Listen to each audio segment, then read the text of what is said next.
Don't worry. That guy is mad. Kelechi Abadeobi, you are mad. Photography is expensive. It's expensive, very expensive. And then somebody now wants to come and pay you 5,000 naira. You don't see that as insulting.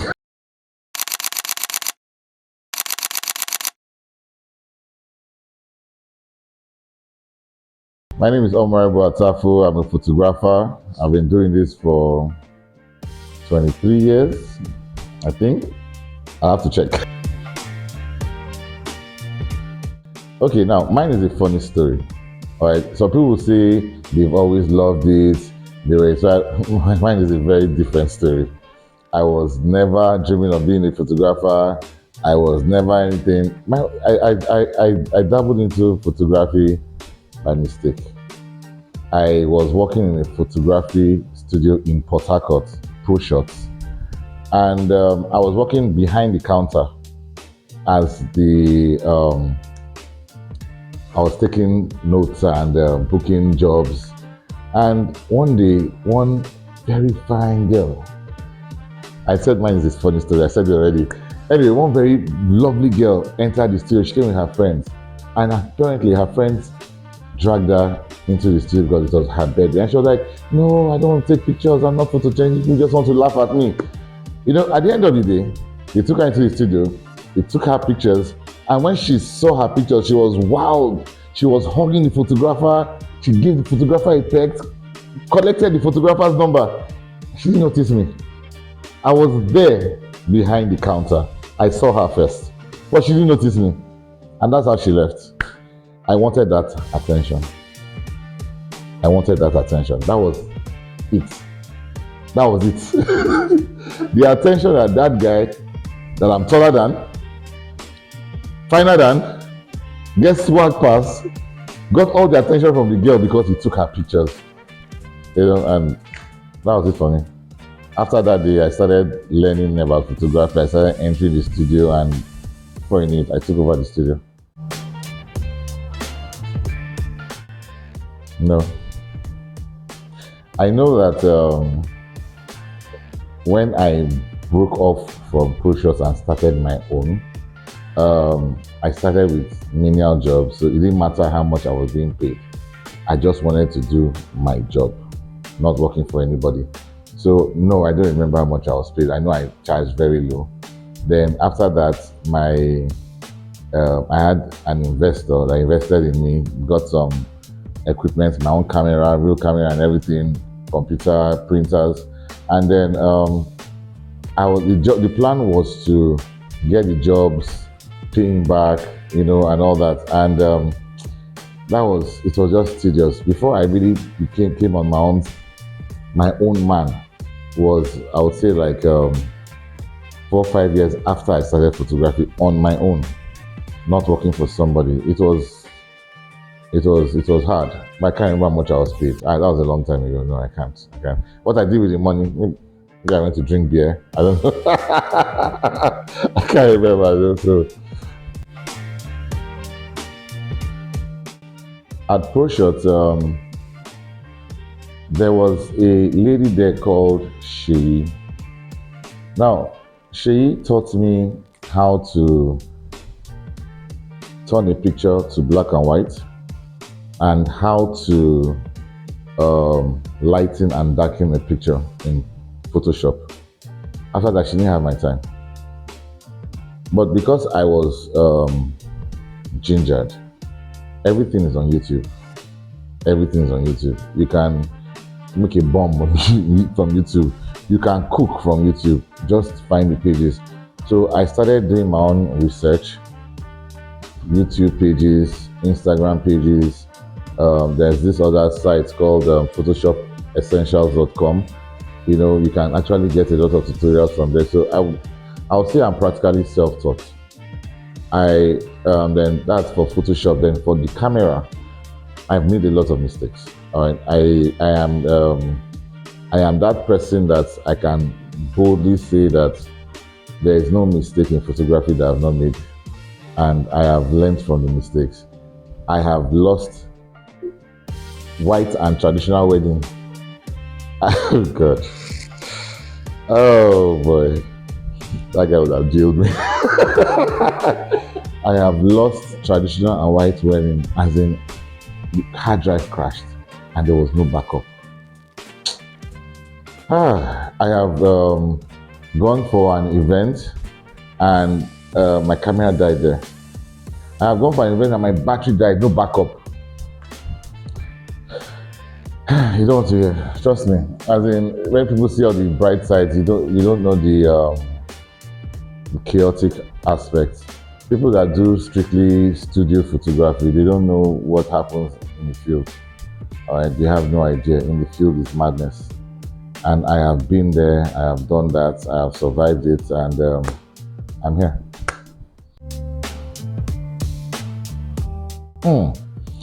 Okay, the guy that made me go, wow, how did you do this?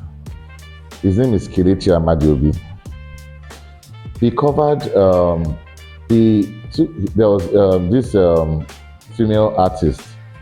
Her name is Angelique or something like that. You know, I saw the original pictures because the person that was producing her, Atagame, Tanko, we call him, is my friend. All right. I saw the original pictures. She was squatting by a wall. You know, so like pictures were not so fantastic. I mean, what was there? Well, when the album came out, that same picture, she was at the beach. Her shadow was cast in the water. The sun was on. This was before AI. This was long before AI. What people are doing now, Kelechi started doing. Don't worry. That guy is mad. Kelechi Amadiobi, you are mad. And I hope you get to see this. Kelechi Amadiobi was one that inspired me into photography. Yes, there are some other old greats, that are good, but Kelechi is the one that really got me going.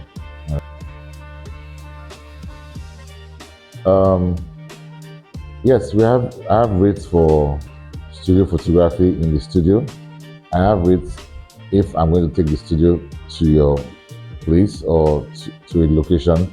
If I'm covering an event, there are rates for depending on the kind of there are different packages. All right, so from basic to diamond package. Okay, so depending on how many people are going to be on ground, the size of the album, are you doing photography and videography? Because I have people that shoot for me and all that. So how big is the event? Is it going to be, because sometimes you might have 3 photographers and you need only 2. Sometimes you may need only 1 because it's just one small place here. So depending on how big the event is determines the kind of package that would be convenient for you and basically the client's choice.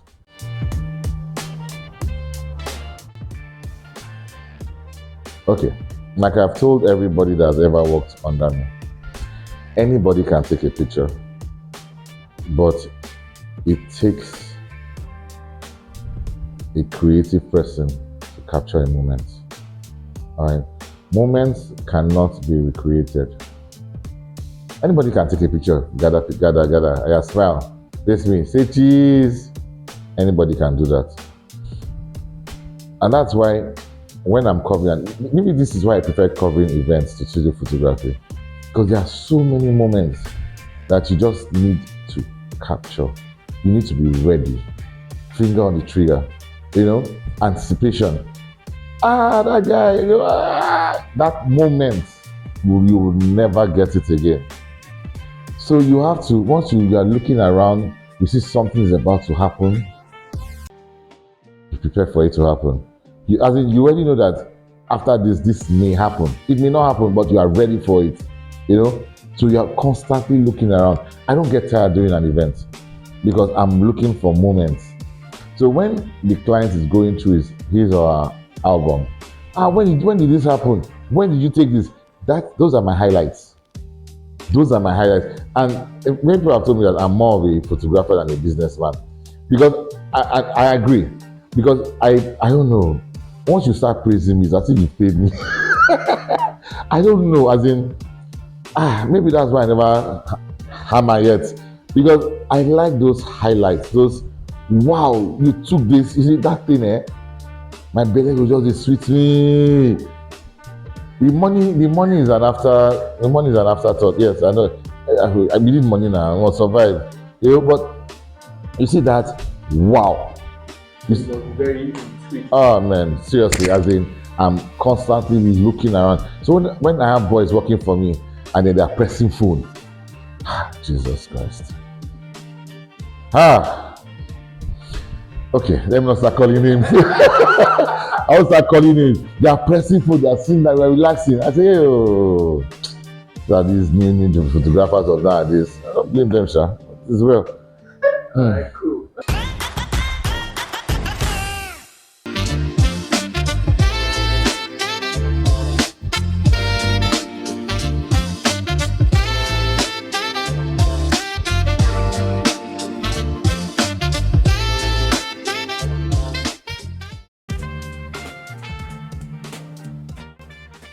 But as far in Nigeria, the government doesn't support, as in, I don't think government even knows whether photographers exist or not.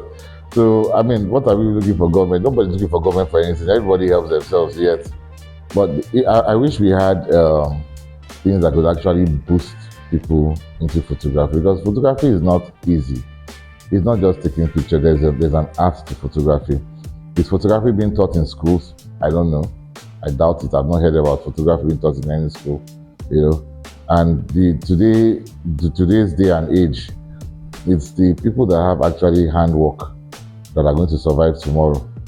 It's not going to school to go and read this. I'm not saying don't go to school, though. I didn't say we don't read your book, but you need to have handwork.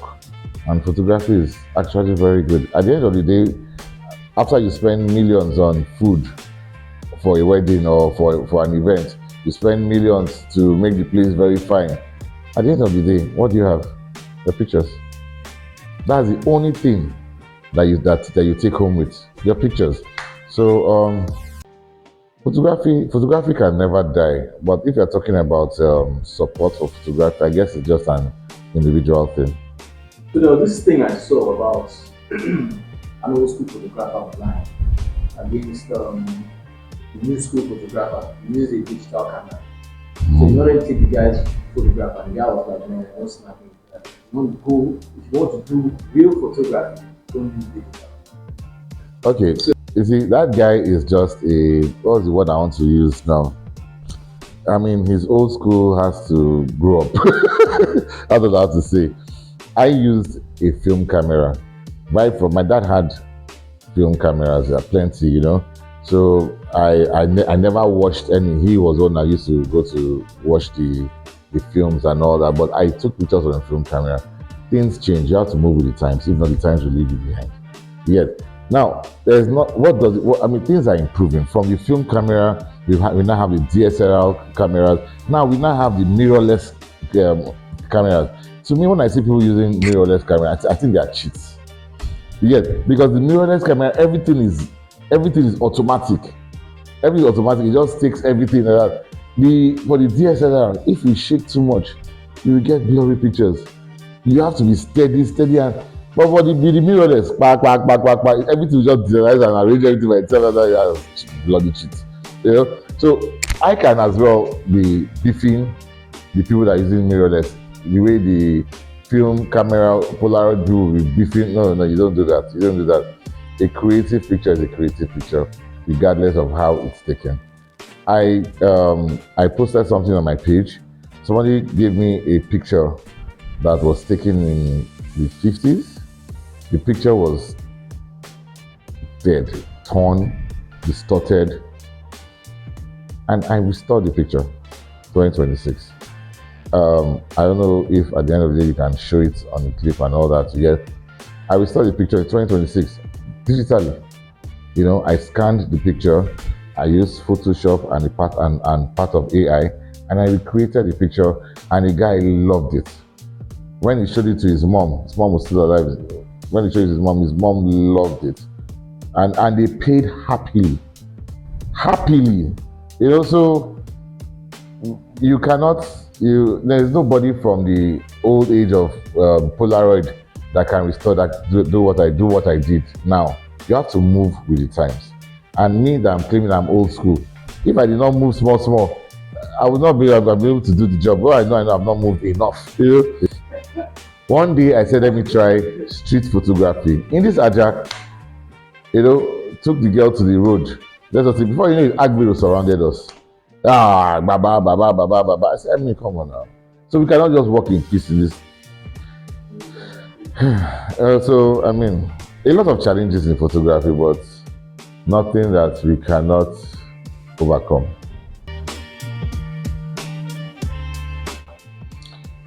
A name can be very catchy, and a name, I realized a long time ago that using your name for something like this. My name is Omoh Atafo. I registered my photography as Omoh's Photoshop. Everybody calls me Omoh. After a while, even though Omoh's Photoshop is what is registered, in most of my pictures you will see Omoh Atafo photography. There's not, that is not registered. It's Omoh's Photoshop. My receipts, my invoice, you see Omoh's Photoshop. Maybe I'm a confused human being. I don't know. How have I been able to sustain my brand? You need people. You need people. No matter how good you are, if you don't have people, you will not last. That's it. When you say people in what sense? People to people work for you, or No, people in terms of clients? People in terms of clients, people in terms of friends, people in terms of supporters, people that want to see you grow. Okay, for example, I would say my first set of clients were total staffs in Port Harcourt. So people that drive you, they want to see you succeed. You need them. Then the people that even though you've made some mistakes, I told you I've made a lot of mistakes. They still want to see you grow, so they keep giving you the benefit of the doubt, and all that. I mean, let me hail BWB first. First BWB. Then I had a lot of names. Emeka, Nwoche, Maureen, Nwoche. Oh boy. Namdi, Ijamedu. Plenty. They just want to see you grow. My mother bought me my first camera and my first laptop. They're like, oh, if you are so good, why don't you start on your own? She's the one that made me leave where I was working and start on my own. She was working and living in the UK that time. Just went back. Next thing, she got me one small camera. Of course, that one could do, but it was something, I got me one small laptop. That was what I was using to, when people were using big cameras, I was using small cameras to do what they were doing. I say, this guy, I mean, my mama, number one, and then when the people that you have managed to hold them well, hold them well. It's not every time they will have job for you. So sometimes just call them up, hail them, I hope everything is okay, and all that. As it, you need people. Forget, yes, you have to be good, but you need people. If you don't have people by yourself, and you need God. You need people and you need God. That's just basically. There's no magic to it. There are some people, not only photography, in some industries that are doing very well. They are not as good as a lot of other people, but because they have people around them, they have patronage. You just need people. So in terms of staff, when you have to hire someone or people to work for you, what do you look out for? Do you look out for professionalism, expertise, or do you look out for loyalty?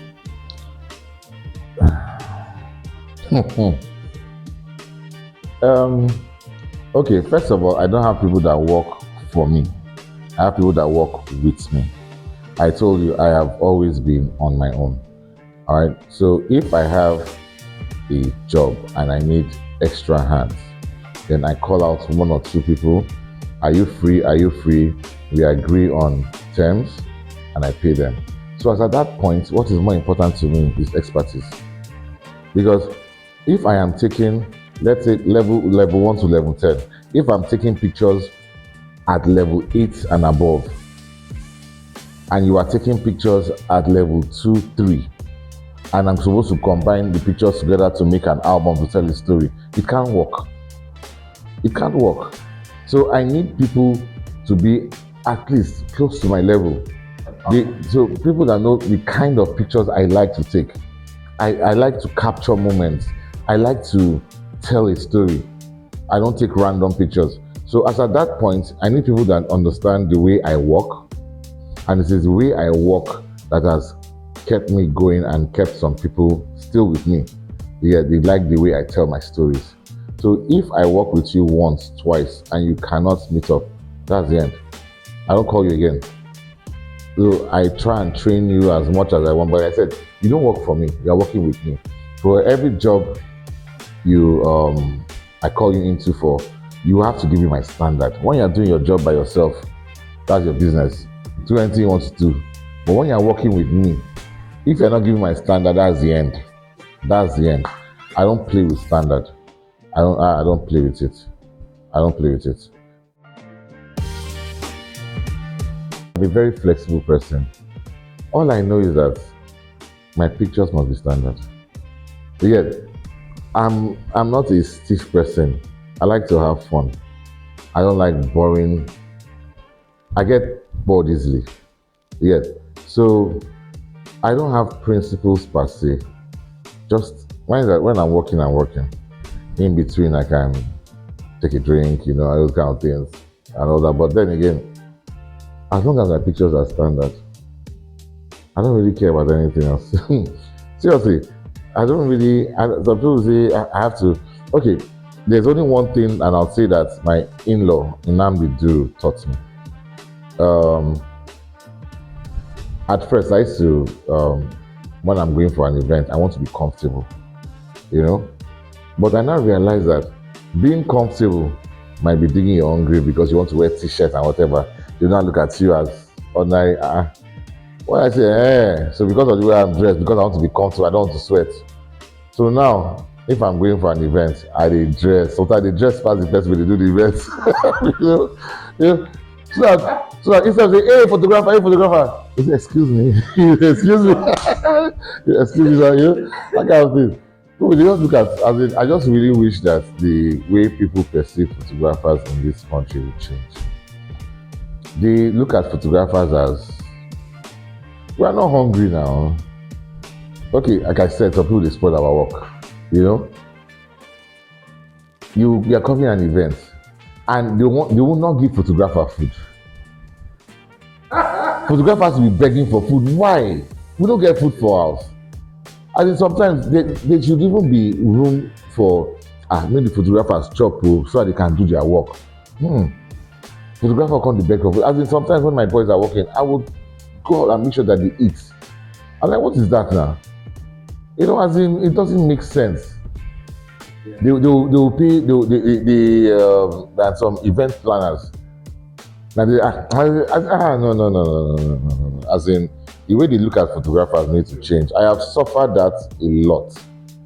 So when I'm actually talking to clients for an event, I always make it very clear that, see, if you want us to leave your event, go and eat outside and do it, we'll do it. We shouldn't be begging for food. Yet, if I'm covering if I'm covering an event outside my comfort zone, Lagos, I charge for transportation. I charge for hotel expenses. I don't charge for food. Why? Because if I'm in Lagos, I will eat. Anywhere I am, I will eat. So food is not your responsibility outside the job. Yet, but when I'm at your event, it's not. It's basic. It's not gold or diamond. People should do better. your vendors, let them eat. If they should even eat first, you know, because catching people eating is part of telling your a story. So when you know give us food, you want everybody should eat first. Then we empty belly, of course, they take picture. We'll cut off your head for the picture, we'll cut off one eye. Oh my. Um, it's this was actually a recent advice because I was scared to bill people. When I saw what people were billing outside, I was like, "Are you serious? People are actually charging this, and customers are paying." It was her name is MM. She's a photographer, a very good photographer. She stays in BGC area, very good photographer. She was one that actually gave me this, inspired me to don't be afraid. Somebody will pay your bill. Let me say because you want to keep the client, you not start compromising. No, let them go. Let them go and find somebody that they think is better. You know, have your bill. Even when I started this studio, when she showed me what she was building, I said I cannot build this one. I cannot build this one. You know, so she was as in that confidence that I mean you have been doing this for a long time. You can't keep everybody, you know. So the people that cherish your work, that they know the value of your work, they will pay. The ones that want whatever they want can go. Yeah. So I would say that was even very recently, 2 years ago. You know, do not be afraid to bill your client and stand your ground because you know what you're offering. All the clients, most of the client thinks about is how much they want to pay, money leaving their pocket. They don't think about the value until they actually get that value. All right, so that's it. Have confidence in your brand and bill accordingly. When I started photography, I was single, and I was making money, sha. You know, I was grooving. I was in Port Harcourt. Now I'm married. Everything has changed. Married with 2 kids. Everything has changed. When you see money, it's not your own anymore. It's not your own anymore. So right now, I'm not working for myself. I'm working for my wife. I'm working for my kids. As in, right now it's just annoying. You know, I cannot just decide that I want to go and buy something. Oh, yeah, I swear, I cannot just decide that I want to go and groove. As in, somehow, I'll close my eye and I'll see my wife looking at me. As in, I'll see my kids looking at me. I say, okay. Now, before you can say Jack Robinson, school fees. Before you can even sneeze, school uniform. So, photography is very interesting. Jokes aside, photography is very interesting. You know, when the pre-discussion before the shoots, you know, you're thinking of how you're going to mix colors, the lighting, you know. Photography is very interesting and it's very satisfying, you know, at the end of the day. But it's very expensive. There is nothing that entails photography or anything imaging that is cheap. Even this small microphone that you're seeing here, you know, the lights that is lighting me up. Now you want to not have a studio. You think that once you have camera, you have a studio. No. As in, photography is expensive. It's expensive. Very expensive. And then somebody now wants to come and pay you 5,000 naira. You don't see that as insulting. Thank you very much.